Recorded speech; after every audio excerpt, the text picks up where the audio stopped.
Hello everyone, welcome to Full Moon Movies. There are crime films that pull you in with spectacle, and then there are films that trap you by slowly tightening the net around an ordinary man who makes one small careless decision. Caught Stealing belongs firmly in the second category.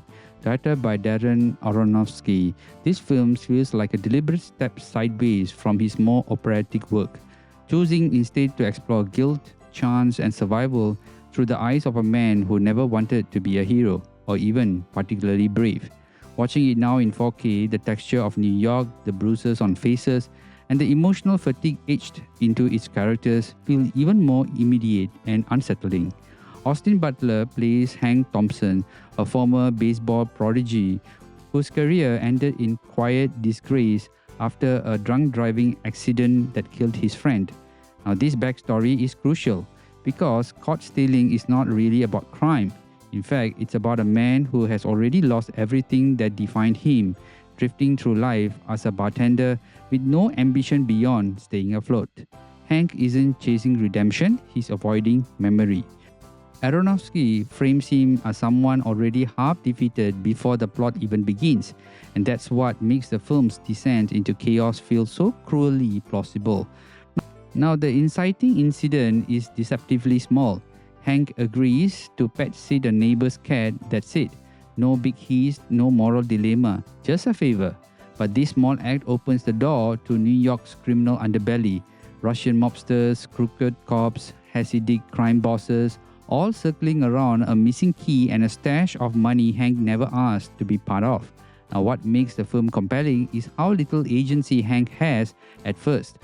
Now, the violence crashes into his life uninvited, leaving him physically broken and emotionally stunned, as if punishment is being administered for sins he already believes he deserves. Regina King's detective, Elise Roman, is one of the film's most unsettling presence. At first, she appears to be the moral anchor, a calm, capable law enforcement officer navigating the mess. But as the film progresses, that illusion fractures. Roman represents an institutional betrayal, the idea that authority doesn't exist to protect the innocent, only to manage outcomes.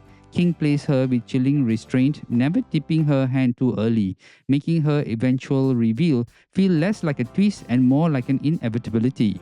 Zoe Kravitz, Yvonne, Hank's girlfriend, provides the emotional center the film intentionally refuses to protect. She is warm, grounded, and quietly hopeful, everything that Hank isn't. Her fate is brutal and sudden, and Aronofsky doesn't linger on it for shock value. Instead, her death becomes the emotional line Hank can't uncross. Up until that moment, he is being reactive, trying to survive. Afterward, he is driven by guilt, sharpened into purpose. It's here that Caught Stealing transforms from a story about victimhood to one about consequence. Now, what's striking is how the film avoids romanticizing crime. Every violent encounter is messy, clumsy, and painful. Vincent D'Onofrio and Liev Schreiber as the Drucker brothers bring a grim, almost bureaucratic cruelty to their roles. These aren't flamboyant villains, they are efficient, patient, and terrifying because they treat murder as a routine business. The violence escalates not because everyone wants it to, but because momentum demands it. Once the wheel is spinning, no one can step off without blood being spilled. Aronofsky's direction here is more restrained than usual, but no less precise. The camera often stays close to Hank's face, emphasizing disorientation and fatigue. New York doesn't feel glamorous, it feels hostile, overcrowded, indifferent. In 4K, this becomes even more pronounced. The city's textures, bricks, walls, subway grime, hospital corridors are rendered with cold clarity that reinforces the film's themes. There's no visual comfort here, only survival. The music composed by Rob Simonson and recorded with post-punk band Idols adds an abrasive undercurrent that never overwhelms the story. Instead of guiding emotion, it agitates it. The score feels restless, mirroring Hank's inability to settle into any sense of safety. Silence is used just as effectively, especially in moments where Hank realizes how completely alone he has become. As the film approaches its final act, Caught Stealing shifts again, this time into something darker and more fatalistic. Hank discovers the truth about the money, the betrayals, and the extent to which he has been set up as expendable. What follows isn't a triumphant revenge arc, but a desperate reclaiming of agency. Hank's final decisions are not clean or heroic. They are reckless, fueled by accumulated loss. Now, the car crash that ends the Drucker brothers feels less like justice and more like grim echo of the accident that ruined Hank's life years earlier. Only this time he survives it. The ending, set in Tulum, is deliberately ambiguous. Hank escapes, assumes another man's identity, sends money to his mother, and sits quietly by the ocean with a cat that started it all. It's not redemption, it's not peace, it's actually exile. Aronofsky doesn't offer moral clarity here, only survival. Hank lives, but he carries the weight of everyone who didn't. The film actually closes not on triumph, but on endurance.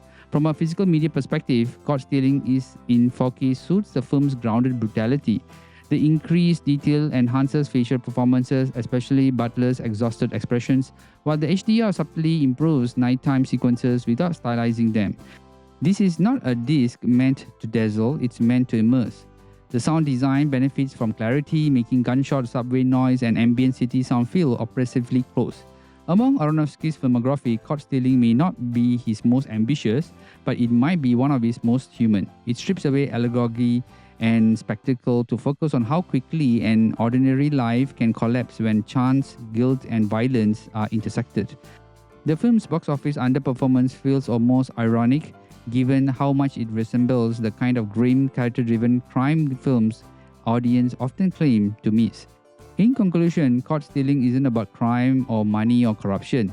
It's about what happens when a man who already feels undeserving of forgiveness is given no escape from consequence. It's a story about surviving the aftermath, not winning the fight.